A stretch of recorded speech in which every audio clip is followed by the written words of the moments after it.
Tell you what, Kutla, don't worry too much about the future because we could always go out and plant more trees.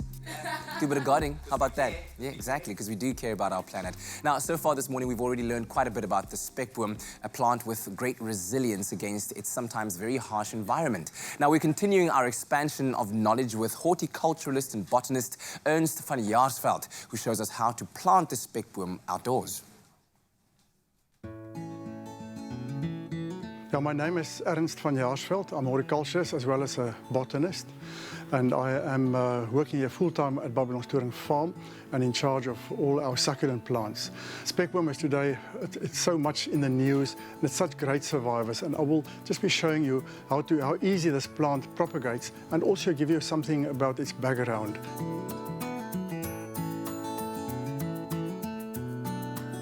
The carbon cycle of the spekboom is very interesting. They can store or sequester carbon within the leaves very, very effectively. In the evenings, they accumulate acids, malic acids, and these acids are stored, and then during the daytime, the malic acids are then broken down, and that provides them with carbon. So they're extremely effective, and they can switch it. They can go to normal photosynthesis like a normal plant, but when dry conditions occurs, they just switch again to the CAM acid metabolism.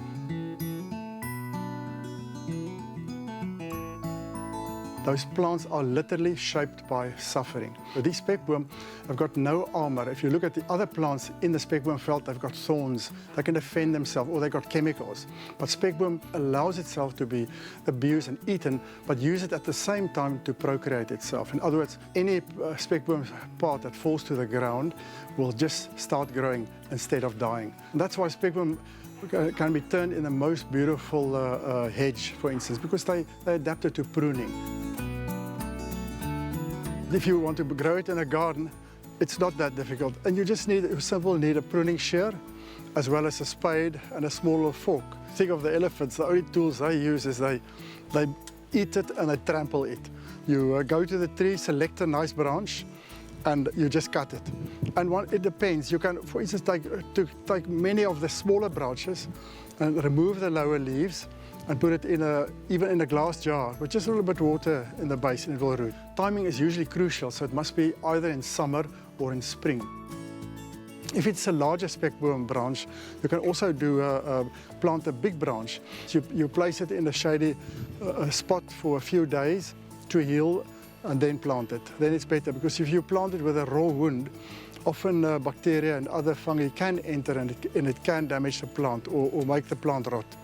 And also the spekboom cutting doesn't need to be straight up. If it's a big cutting, you can big branch, you can just put it on its side and even just put a rock on it or just make a little furrow and put it in as long as a part of the stem can be in the soil, and just keep it moist and it will root very, very soon. And before you know, you'll have a beautiful spekboom.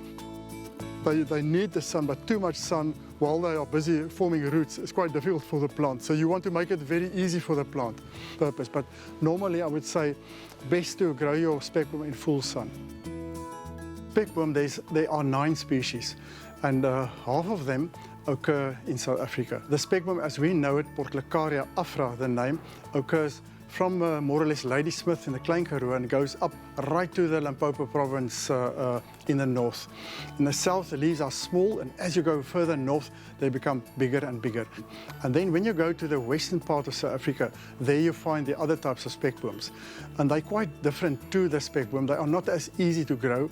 Most of them are shrub-like, but it's our spekboom, Portulacaria afra, which is so resilient and easy to grow.